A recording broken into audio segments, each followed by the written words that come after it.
If you have any interest in magic, metaphysics, or spiritual practice through different systems, you've probably encountered the idea of correspondences.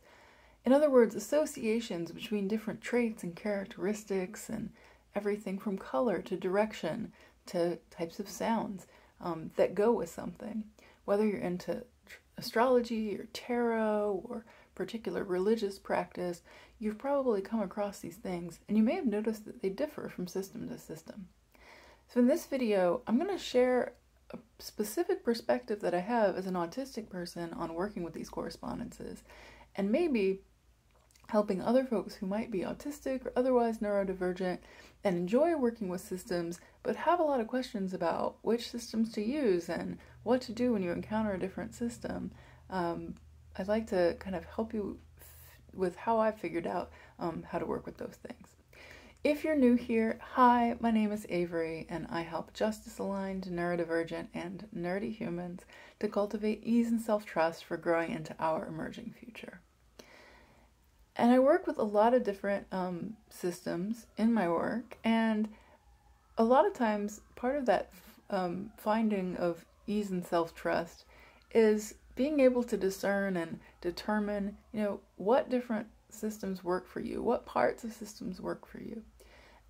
When we're talking about correspondences, we're talking about things that we would learn in the process of learning a particular system. Like, let's say you start out learning astrology, and you learn from a particular school of astrology that Mars has these traits. And maybe you also learn that Mars goes with the element of fire, and that Mars might be associated with, for example, it rules the sign of Aries, it rules the sign of Scorpio. These are all examples of correspondences between different categories of things: a planet, a sign, an element, etc. Personality traits, different, all sorts of things you could associate. You could go to mythology, you could go to Greek and Roman mythology, you could also go to other cultures and do associations there. So that's one maybe familiar example from astrology, but any system that you've worked with, you might have found correspondences. In tarot, we also have correspondences to the elements. We have correspondences to particular numbers and numerology, if you work with any sort of magic tradition, you've probably worked with correspondences often in doing things like spell work, doing things like ritual work, or building an altar. You're looking for, what are the correspondences? What are the things that you might use to work with a particular deity or particular energy that you're trying to cultivate? Something that I have noticed, though, that can be challenging for some of the folks I work with, for folks who are autistic, as well as some other neurodivergencies, neurotypes, other neurotypes, as well as autism. I've found that sometimes it can be tough because there's so many different systems of correspondences, and sometimes there's this desire to be like, okay, well, what's the right one? How do I, and different traditions and different systems will say, if you want to contact or work with Venus, these are the colors you need to use. These are the metals. These are the, things. And if you get it wrong, then you're wrong, right? And I think that there are a couple things particularly about the autistic neurotype that make this challenging. One is that we have what's called a bottom-up processing style. So if you're not familiar with this, it's basically the concept is that autistic people tend to have trouble with just taking a particular category or a particular, I think category is a good word, for granted. So we need to, when we have concepts, ideas, bigger picture things, we need to build those up from the bottom up. So we need to understand the pieces. I've talked in a previous video about this in the context of sexuality and sexual orientation, how a lot of times for autistic people, it's not as simple as just saying, okay, here's a list of orientations I could be, pick the one that's the closest. We need to understand, okay, what makes up orientation? What is attraction? What are the elements? If we're thinking about our gender, we might ask, like, what are all the things that make up gender? And these kind of nebulous categories tend to be harder for autistic people. I think this comes up a lot in correspondences because we want to understand why. We want to understand the things that make up the correspondence.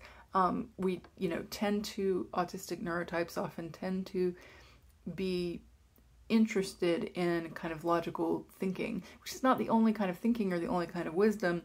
And I think it can be tough when we're working with systems that really do encourage intuition or encourage bodily wisdom, encourage other ways of, wisdom. But because of our neurotype, we do want to kind of say, okay, but like, what is right and what matches? What is like an association that makes sense? And so we want to understand what underlies some of these associations. We want to understand the principles underneath so that we can determine for ourselves whether those associations and correspondences make sense. And also, people with an autistic neurotype often do, and I would say I'm ADHD, I have autism and ADHD, I think especially with this neurotype, will tend to really appreciate associative thinking and appreciate systemic thinking. So while there's this challenge of how the bottom-up processing style may make it hard for you to take a correspondence just for granted and say, I was taught this and therefore it is. On the other hand, the idea of correspondences and the idea of having patterns and systems and being able to say this goes with this and therefore this is probably pretty attractive to the neurotype. Or at least that's what I've found.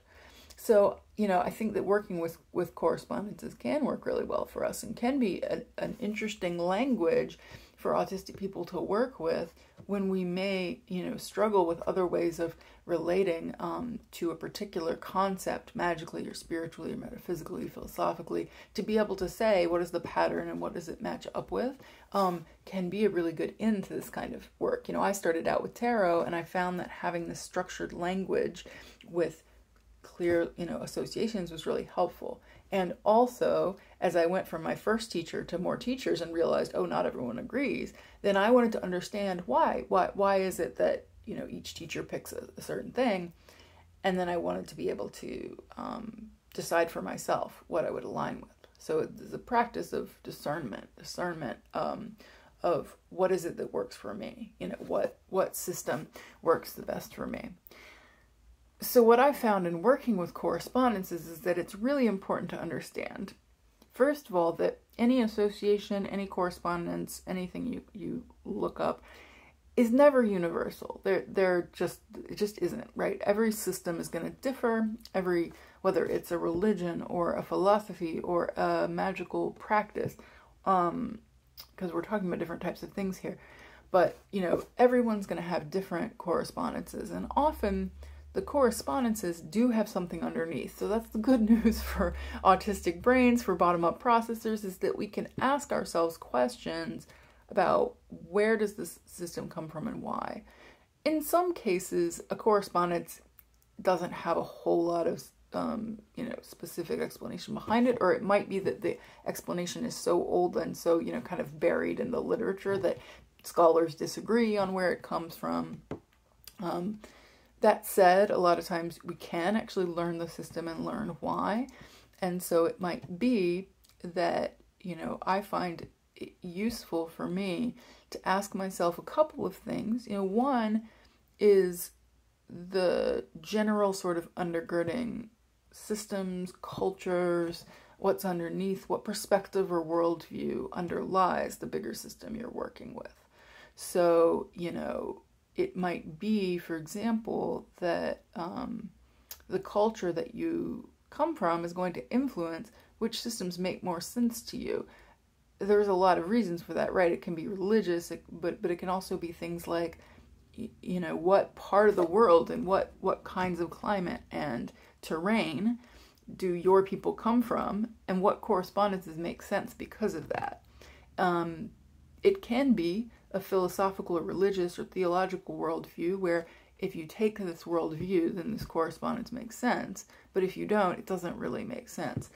I often find that my values and my understanding, and I think a lot of autistic people really do understand our values, when there's a strong alignment orientation towards justice, and so therefore I think a lot of autistic people will interrogate and get to know our values on a really deep level and understand, like, this is, something that I do or don't stand for. And therefore, if a system was created based on a view of the world that doesn't mesh with mine, then maybe those correspondences aren't going to make sense to me either and aren't going to, mesh into my practice. And of course, there is a degree with this of being aware of cultural origins and the risk of cultural appropriation, and wanting to make sure that when you're referencing any particular cultural tradition, that you understand where it comes from, that you understand whether it's an open or closed practice, that you understand your own positionality and your relationship to those cultural origins, and whether it's appropriate to practice with them. I think that it might be tempting for some, and it's understandable, with an autistic neurotype to kind of say, okay, like what logically makes most sense to me. And so, for example, if more like East Asian worldview aligns more with your value system and the way you think of the world and the way you think of cosmology, you might say, okay, great, I'm going to use these correspondences. But of course, it's also important to be aware of power dynamics, of systemic oppression, of where you fit in, whether a practice is open or closed. And some are open, of course, but some are also open but would expect initiation. So like, what are the steps to really understand that practice? And there's a degree, and this is not a video on cultural appropriation, so this is one other thing I'll say on it, but I think it's important to note that with these questions, because sometimes also I think autistic people can go almost like really far in the direction of being worried about using a system, and, putting a kind of binary on it and saying, I'm not going to touch this because I'm afraid of it, afraid of, doing it wrong, as it were. But I will note that, well, one, that a lot of times, right, that different systems have sort of expectations around, and different religions and different practices, different cultures, different magical schools as well have different practices, and sometimes there is a path towards initiation and understanding things. But also I think it's important to note that there's a difference sometimes between personal practice, talking about something as an expert, teaching something. A lot of the challenges with cultural appropriation are things like the sort of like go-to thing is the white lady yoga instructor meme, right? It's because that's somebody who's teaching a practice and might not be immersed and familiar with the practice in its cultural context, and might not be sharing that with students, and might be, sort of like calling something one name but then practicing a different thing. That's when you get into especially a lot of problematic things. That's not to say that you can't have a problematic element of your personal practice, and I think it is important to like personally interrogate, but it is worth noting that there's kind of these like layers, and you have to figure it out for yourself. So that's my little sidebar on cultural appropriation. But I'll say that more generally, understanding the philosophical or theological or magical underpinnings and worldview under a practice can help you to make decisions about what meanings and correspondences you want to apply. So, for example, when I think about the planet, we use the same example, the planet Mars. There are a lot of astrological things that people will say about Mars that seem to me to be really rooted in a binary view of gender, and that seem to me to be really rooted in a colonizing view, or a sort of like Greco-Roman view, of the world and what it means to be like.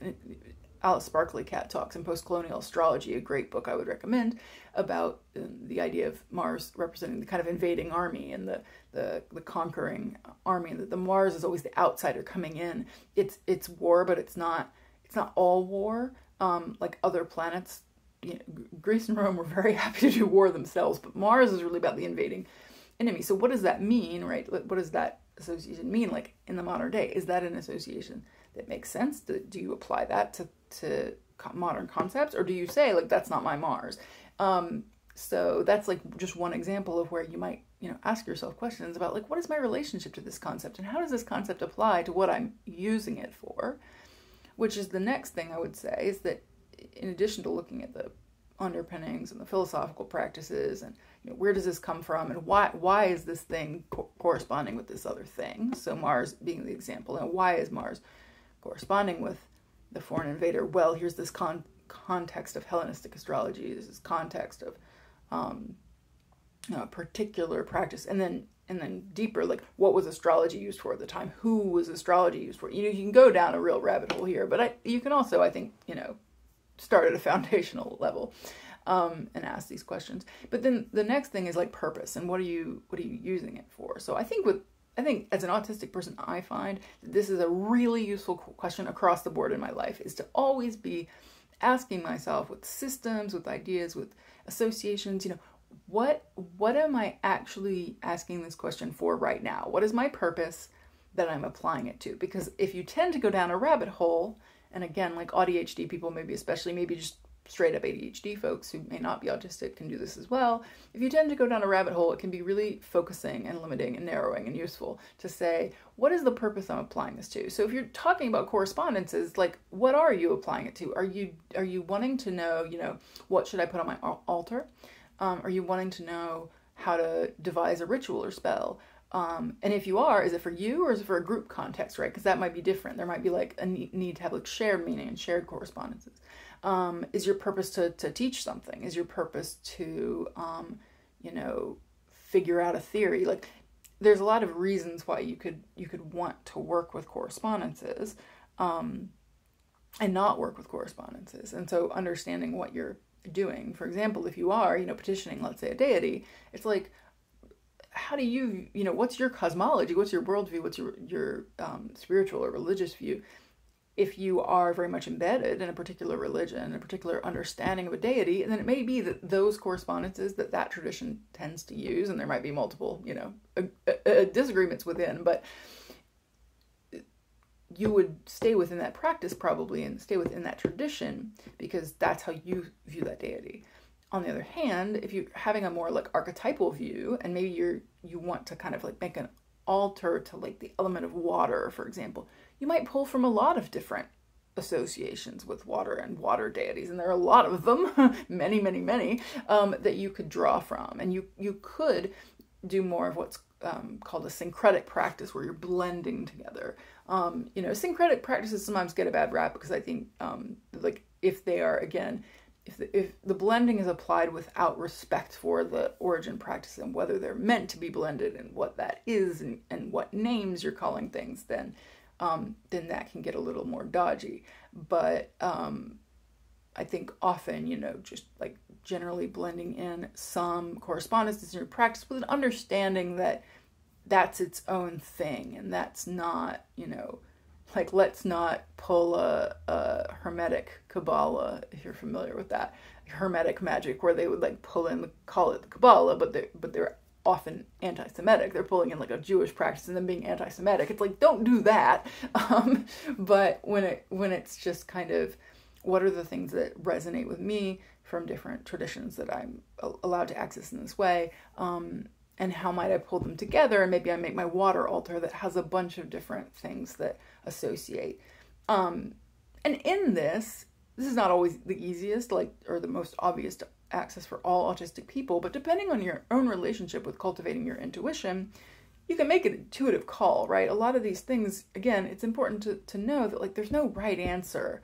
There might be a right answer within a particular tradition, or like an agreed upon consensus on a particular correspondence in a tradition, but there's usually not a universal right answer. So if a particular correspondence feels wrong to you, especially when you're doing things like magic, when you're doing things that are a personal spiritual practice and relationship to that, if something feels really right or really wrong, go with that, right? If you look up and it's like, oh, this stone, this this gem, crystal, like goes with this thing, and you hold it in your hand and you say no, honor that, right? If this color feels right to you for a particular kind of practice, honor that.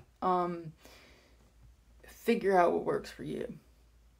I actually part of how I had the idea to do this video is I'm reading a book that I'm enjoying on the I Ching by Benabel Wim, who is a well-known metaphysical YouTuber, tarot tuber, also talks a lot about Taoism, Taoist magical practices, and a bunch of other topics. So check out Benabel Wim if you're not familiar.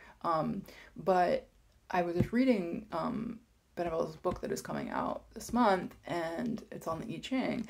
And I was thinking to myself, it's interesting because I'm reading about a bunch of different correspondences, and the I Ching is like a huge thing with a huge tradition, a huge practice all over East Asia, lots of different, perspectives on this, people who don't even use correspondences, people who do, different correspondence. Benebell goes into a lot of detail. It's a great book, but so far, but I you know, even just in looking at some of the correspondences that Benebell suggests or notes in the book, it was interesting to me to kind of think, oh, okay, like from this perspective, from this worldview, which might be very different from some of the worldviews underneath systems I've practiced with, like Hellenistic astrology, you know, what is the association? And does that association tell me anything interesting about the ones I use?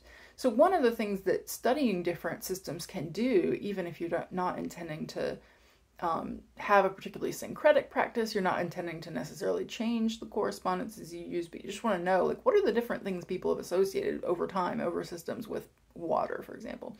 One, it can teach you a lot of interesting things just about different cultures and their worldviews and their perspectives. Of course, you know, like be mindful of source and who's talking about it, and usually there's disagreements internally, but that's an interesting thing. But it also, like, helps you to think a little more critically or a little more just in depth about the practices you do use. And maybe if you have sort of adopted a system because it was what you were taught, which is fine, that's usually how we start, right? We start with, you know, I learned the tarot and I learned specific associations, and then I started to question them as I went and to develop them further.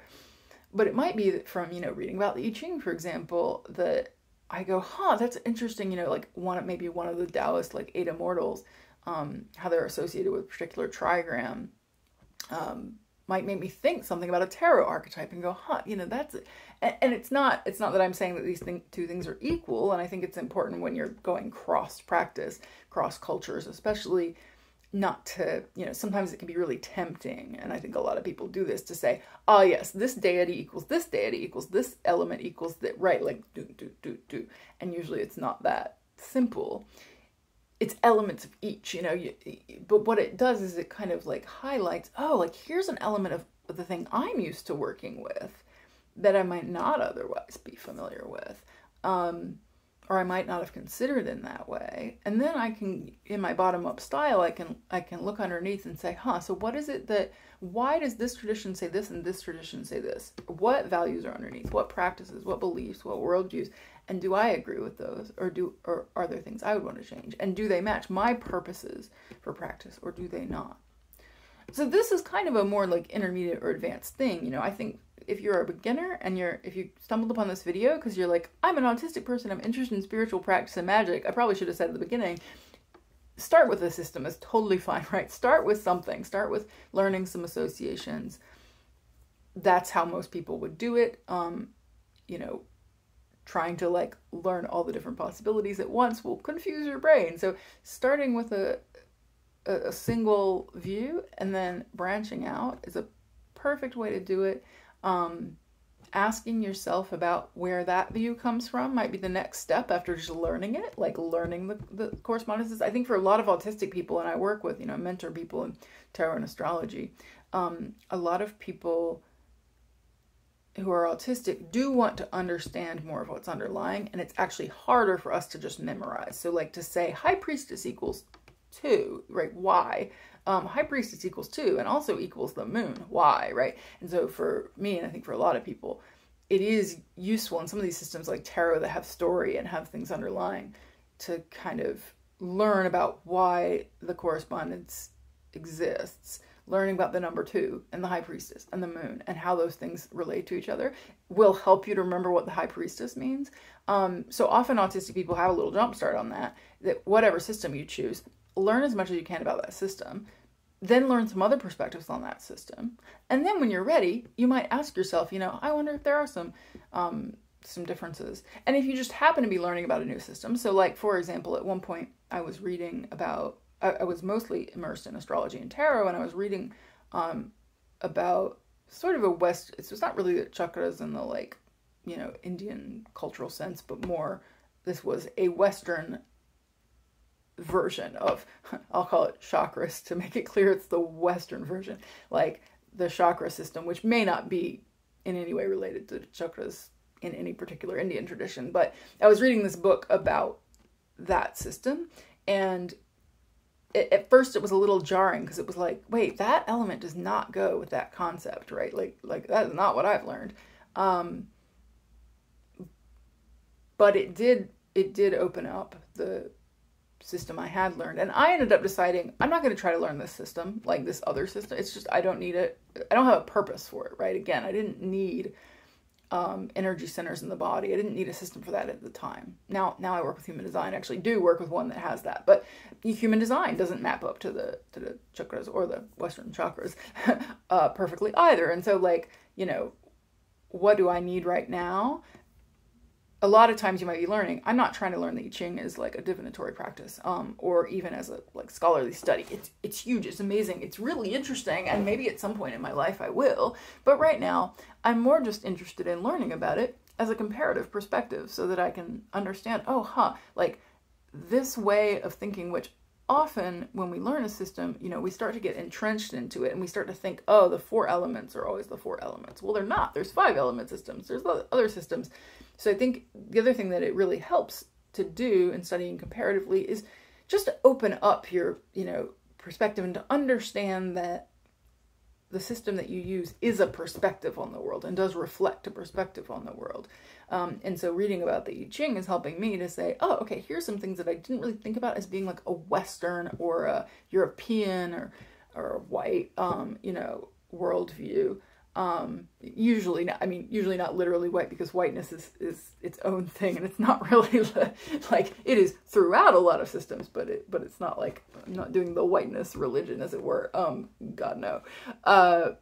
But you know, acknowledging that like there are things about that worldview of largely white European and US people who are practicing certain things in a certain way, that learning about a different perspective helps me to go, that's really interesting. And then when you're actually practicing and you've learned a lot and you're like, there's so many things, is ask yourself, what is the purpose of my practice? If I know multiple systems, what system do I want to use for this practice? Am I looking to do some sort of timing and I want to use astrology? Okay, great. Well, I'm going to use whatever school of astrology I want to use for that. And I'm not going to worry about all the other systems I know, even all the astrological systems I know. I'm just going to focus. So that's the other thing, is because it can be, you know, we can want to go really broad and learn everything when we're autistic, and also when we're ADHD and other neurotypes. But I think coming back to what do we need right now, and we can kind of pull part of our knowledge out. That's something that I will say, if you are an autistic person, if you're a neurodivergent person of any stripe, whether you know, have a medical diagnosis, which is not what I'm talking about when I say neurodivergent. A lot of the folks I work with are more liminal than that, don't necessarily have particular words they use, aren't sure, or like, am I neurodivergent? If you're in that bubble, you would probably enjoy working with me. I love to help folks with their spiritual practice, and there are some specific things that can be you know, kind of neurotype specific or neurodivergent specific about doing spiritual practice, that you may find that it's useful to work with somebody who might share some of that with you. So I am autistic and ADHD, and I have a background in a number of different systems. And one of the things I do actually really like working with folks on is helping them to figure out, you know, which system for which purpose. Why would I use tarot or astrology or human design? Which system should I start with? What does a spiritual practice even look like? And what are the possible elements of it? You know, what is it that I'm really trying to get out of with spiritual practice? And like, what kind of study direction might be helpful? What kind of thing might I want to incorporate? So I do mentoring around that. I also do what I call neuroemergent guidance over time. And if you want to find out about those things, you can see there's a work with me link below. I'd love to see you. I have a free explore session, 30 minutes, totally free. We can sort of start to hit a couple of things, get you on the right path, and I can let you know about other things I have available. Or if you just know that you want mentoring, I do have one-off mentoring sessions under that link as well. And of course, I have lots of free resources. I have this channel, I have a blog, and so if you are not already subscribed, what are you doing? Newsletter below, check it out, because I do let you know when everything is updated. And so when I have new free resources, when I have offerings, when I have a YouTube, when I have a blog, just get all that in one place is probably the easiest way to get updates from me. So, you know, of course, I love it if you subscribe to this channel, but I do have various places where the stuff comes out. So checking out that newsletter link below is the best place to get informed. Let me know in the comments, you know, if this resonated for you. If you're an autistic person, you know, what kind of challenges have you had around magical, spiritual practice correspondences? And what questions do you have for me, and what topics would you like me to explore at this intersection of neurodivergence and spirituality and metaphysical systems? Because I'm always here, I'm always in this intersection, and I'm always happy to make more videos. All right, have a great rest of your day, wherever you are, whatever day it is, whatever time it is, and we'll see you next time.